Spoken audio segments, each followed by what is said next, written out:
Bonjour, merci à tous de m'avoir invité aujourd'hui à Paris. C'est impressionnant cet amphithéâtre à la faculté des Saints-Pères. Je vais effectivement vous parler du méthoxyflurane aux urgences, en tout cas l'utilisation qu'on en a aux urgences. Juste si ma diapo peut apparaître. Parfait, merci beaucoup. Donc je suis médecin urgentiste. Je travaille au SAMU aux urgences de Grenoble. Et donc vous imaginez que la traumatologie est une de nos préoccupations premières.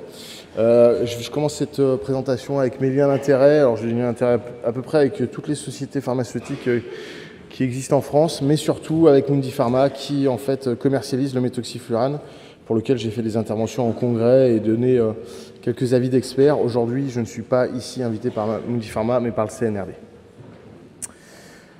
La prévalence de la douleur aux urgences, c'est un vrai problème. Je vous présente cette diapositive qui sont des évaluations en fait dans plusieurs pays européens. Donc vous voyez, en Allemagne, c'est à peu près par an 12,6 millions de patients qui se présentent aux urgences avec comme motif principal d'admission une douleur. En Angleterre, 15,4 millions. En Italie, 13,6.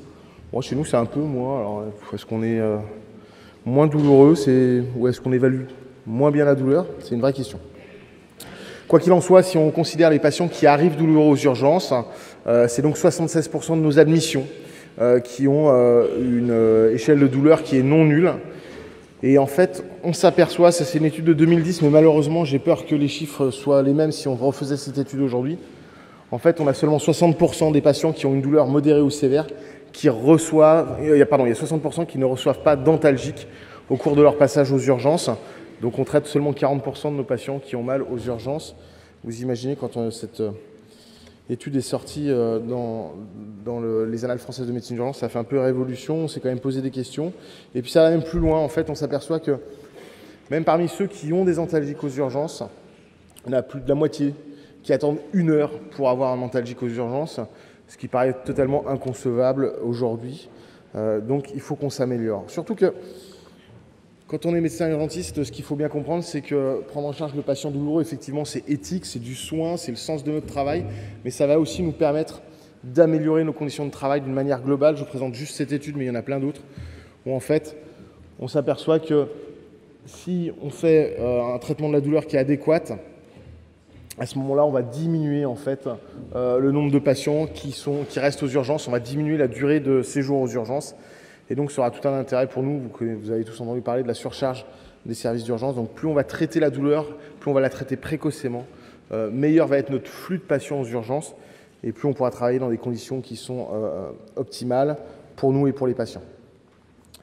Et en fait, une des grandes révolutions sur les 10 dernières années en médecine d'urgence, c'est l'utilisation de ce qu'on appelle des fast track, des circuits courts. J'aime pas trop cette comparaison, mais finalement, elle parle bien. C'est un petit peu, si vous voulez, les caisses automatiques dans les supermarchés ou les moins de 10 articles. On a des patients qui ne nécessitent pas des soins très avancés, qui nécessitent des soins assez sommaires finalement. Et ces patients-là, jusqu'à présent, jusqu'à il y a 10 ans encore, on se disait, ils viennent aux urgences, ils consultent pour pas grand-chose, on va les faire attendre. Et en fait, c'est les Américains qui ont commencé à montrer ça, qu'en fait, il ne faut surtout pas les faire attendre, ces patients-là. Il faut les mettre dans une filière de prise en charge extrêmement rapide, parce que plus vous mettez de ressources sur ces patients-là, plus vous avez de temps pour vous occuper des autres qui le nécessitent. Et ça, c'est bien montré. Donc le seul moyen, en fait, d'améliorer la surcharge des services d'urgence en termes d'occupation, c'est d'utiliser ces fameux circuits courts. Et en fait, si on a un circuit court, principalement, ça va être quoi dedans? Ça va être de la traumatologie bénigne des membres. Si vous ne prenez pas bien en charge la douleur des patients, vous ne pouvez pas le faire sortir des urgences. Un patient qui a une EVA ou une EVM qui est encore à 8 sur 10, vous ne pouvez décemment pas le faire sortir des urgences. Donc il y a un vrai intérêt, encore une fois, pour prendre en charge la douleur de façon précoce et adéquate. Ça, c'est juste un schéma que j'avais fait où effectivement, vous voyez, si on a une analgésie qui est retardée, on va augmenter la durée de séjour aux urgences, on va augmenter la surcharge du service d'urgence. Et là, c'est un cercle vicieux parce qu'on a bien montré également que quand on augmente la surcharge des services d'urgence, à nouveau, on va retarder l'analgésie des autres patients qui vont se présenter après. Donc, c'est vraiment un cercle vicieux et au milieu, vous avez l'insatisfaction du patient. Donc, il faut vraiment combattre ça. Et finalement, la solution pour ça, c'est que l'infirmière d'accueil qui fait le tri pour dire tel patient est prioritaire par rapport à un autre, sur des échelles de tri qui sont validées, que cette infirmière d'accueil initie l'analgésie dès l'arrivée du patient, dès le premier contact avec le patient. Et ça, c'est une méta-analyse. Alors, il y a quelques études, hein, ce n'est pas une méta-analyse de forte puissance, mais qui vous montre qu'en fait, bien sûr, quand on utilise un protocole d'analgésie initié par l'infirmière dès l'accueil des urgences, on va réduire le temps, le délai avant analgésie. Et puis ici, vous allez augmenter la proportion de patients qui seront traités efficacement contre leur douleur. Donc c'est vraiment un moyen d'agir très important pour nos urgences. Mais maintenant qu'on a dit ça, le problème, c'est que cette infirmière qui est à l'accueil des urgences, on peut lui dire, bon, bah, tu vas mettre une voie veineuse périphérique et puis tu vas faire de la morphine à tout le monde. Sauf que finalement, ce n'est pas possible. Alors je vous rassure, ce n'est pas le service d'urgence de Grenoble, mais des fois, ça ressemble quand même un petit peu. Vous avez l'infirmière qui a tous ses patients en face d'elle. Elle ne peut pas décemment mettre une voie veineuse périphérique à tous ses patients. Puis après, alors, je suis un peu fan de tennis. Lui, je l'aime pas trop, mais bon, s'il a juste une entorse de cheville, je vais quand même peut-être pas lui mettre une voie veineuse périphérique juste parce que je l'aime pas. Donc il y a peut-être d'autres moyens que la voie veineuse périphérique. Et puis on a une particularité à Grenoble, bah, c'est le secours en montagne. Donc effectivement, on se retrouve dans des situations extra-hospitalières où l'accès à une voie veineuse périphérique, à cause du froid notamment, puis à cause de la situation, n'est pas forcément aisé.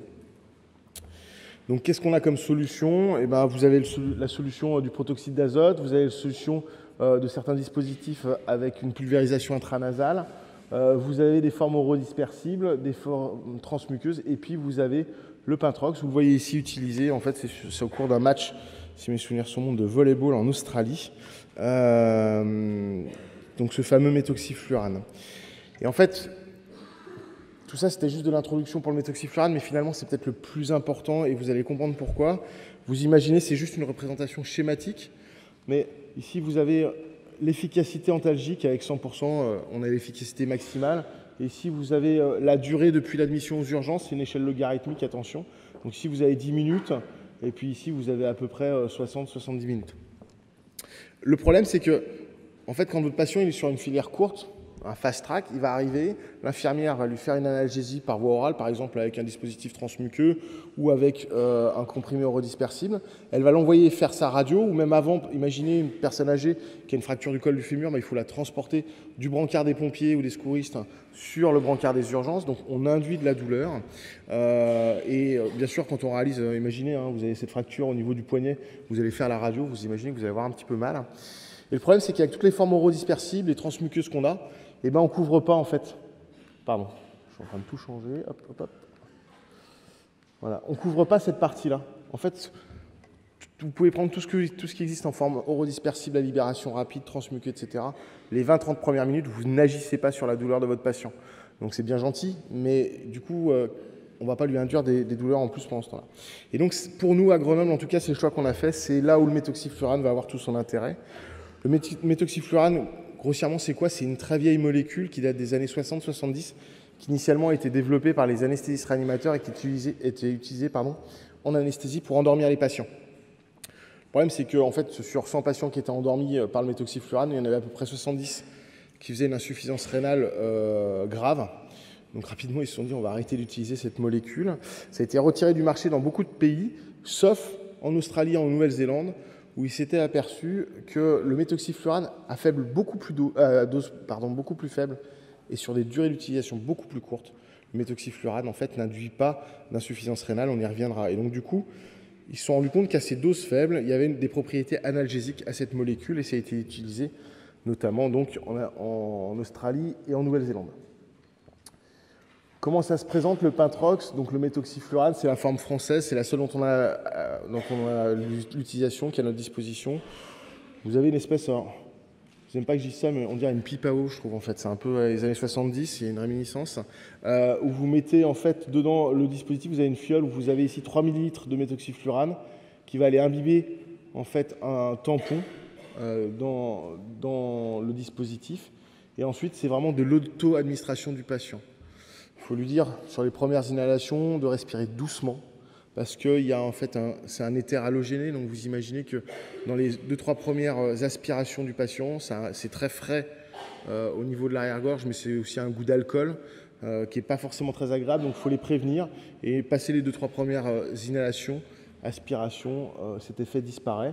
Et c'est surtout qu'on peut faire du coup de l'autotitration, comme vous le voyez présenté ici, avec plus ou moins, si on appuie ici sur la chambre d'expiration peut augmenter la concentration de gaz.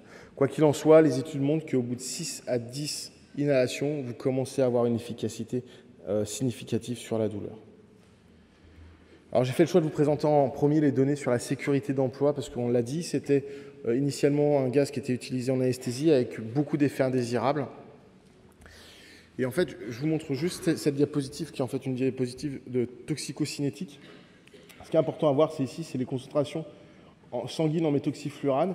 Et vous voyez qu'il a été déterminé que la limite supérieure de concentration sanguine qui était tolérable, c'est 20 à 26 mg par millilitre. Et qu'en réalité, on a une toxicité qui commence au-delà de 45 mg par millilitre. Donc la limite supérieure, 20 à 26. Et quand on l'utilise en analgésie, vous voyez, c'est ces différentes études, en fait, on ne dépasse jamais les 3 mg par millilitre en concentration sanguine. Donc on est largement en dessous des seuils qui pourraient induire éventuellement une toxicité, notamment au niveau rénal. Et on retrouve ça dans la clinique, ça c'est les données australiennes, je vous l'ai dit, ça fait plus de 20 ans qu'eux l'utilisent comme agent antalgique. Et là, ils ont publié, donc il y avait une étude de cohorte sur 135 000 patients, dont à peu près 17 000 avaient reçu du méthoxyflurane. Et en fait, sur ces 17 000 patients, aucun n'a développé une insuffisance rénale significative. Voilà, donc on a quand même peu de médicaments qui ont des données de sécurité aussi importantes. Et maintenant, si on parle d'efficacité, et c'est probablement là où il y aura un débat et il faudra peut-être qu'on développe certaines choses, mais je vous présente l'étude qui est l'étude Princeps pour l'AMM en France, qui est une étude qui a été réalisée au Royaume-Uni, sur des patients douloureux qui se présentaient aux urgences.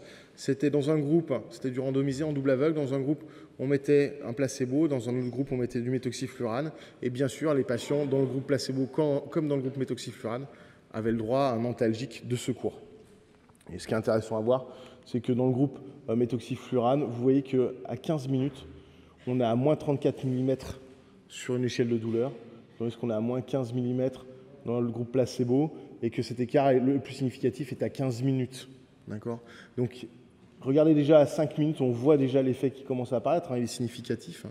Donc là, on a un dispositif qui nous permet d'avoir une analgésie en autotitration extrêmement rapide, mais qui ne va pas durer longtemps. Le méthoxyflurane, en fait, le patient, s'il inhale en continu dans le dispositif, on a à peu près 30 minutes d'efficacité. S'il inhale en discontinu, c'est-à-dire il inhale, il a plus mal, il repose le dispositif, puis on lui dit vous allez passer la radio, la reprenez 2-3 bouffées, il reprend 2-3 bouffées, etc., etc. Ça dure 1 heure, pas plus. Au bout d'1 heure, il n'y a plus de produit. D'accord ? Donc, il faut bien comprendre ce qui va venir après, c'est que probablement le méthoxyflurane a une place en analgésie multimodale. Alors il y a d'autres expériences australiennes, surtout en préhospitalier. Là, ils ont publié sur 97 000 patients en préhospitalier, 60% avaient du méthoxyflurane en préhospitalier, c'était le résultat de cette étude. Là, ils avaient publié 52 000 patients pareil en préhospitalier, puis ils avaient comparé l'efficacité du sulfentanyl, de la morphine et du méthoxyflurane. Le méthoxyflurane faisait moins bien que la morphine et le sulfentanyl, mais encore une fois, c'est pas ce qu'on lui demande. Et puis là, c'était une petite étude de 83 patients, mais vous voyez donc qu'il y a quand même certaines données, notamment en Australie. Finalement, la NSM a retenu un ASMR5 à ce dispositif, du fait de l'absence de groupe comparateur surtout. Très rapidement, pour finir, voilà le protocole de service qu'on utilise, nous, à l'accueil aux urgences de Grenoble. Vous avez les patients qui se présentent, on mesure bien sûr leur douleur. S'ils ont une douleur qui est d'intensité faible, ils auront du paracétamol orodispersible s'ils n'en ont pas pris auparavant. Et puis pour toutes les douleurs modérées ou sévères, on va associer du paracétamol, un morphinique à dose faible quand c'est une douleur modérée et un morphinique à dose plus importante quand c'est une douleur importante, plus du méthoxyflurane. Avec l'idée que le méthoxyflurane va faire le pont jusqu'à l'efficacité du paracétamol et du morphinique par voie orale. Et je vous présente, c'est juste la dernière diapositive ou une des dernières. C'est quelques patients, c'est des données personnelles, on va monter une étude. Là, on est à 26 patients, aujourd'hui on en a inclus 65, malheureusement je ne peux pas vous montrer encore les résultats. Mais vous voyez qu'on retrouve sensiblement les mêmes courbes que dans l'étude Princeps du Royaume-Uni. Et nous, ce qui nous intéressait, c'est que vous voyez que ici, vu qu'on fait du multimodal, ils ont eu d'autres traitements. On n'a pas de réascension de la douleur dans un deuxième temps. C'est ça qu'on voulait éviter. Et puis, on voulait effectivement être dans notre filière courte, ne pas avoir d'augmentation trop importante de la douleur lors de la radiologie. Alors, les messages clés, le méthoxyflurane, pour nous, fait partie de l'arsenal des antalgiques pour le patient traumatisé, adulte, c'est son AMM en France. Sa facilité d'emploi, c'est vraiment un candidat idéal pour l'analgésie aux urgences, que ce soit en préhospitalier dans des situations un peu périlleuses, on va dire, mais surtout à l'accueil des urgences pour l'infirmière d'accueil. Et puis, pour nous, il n'y a pas de place pour le méthoxyflurane seul, en tout cas pas dans l'analgésie du patient traumatisé. C'est vraiment une prise en charge multimodale. Le méthoxyflurane fait le pont jusqu'à ce que les autres médicaments agissent. Voilà, je vous remercie de votre attention.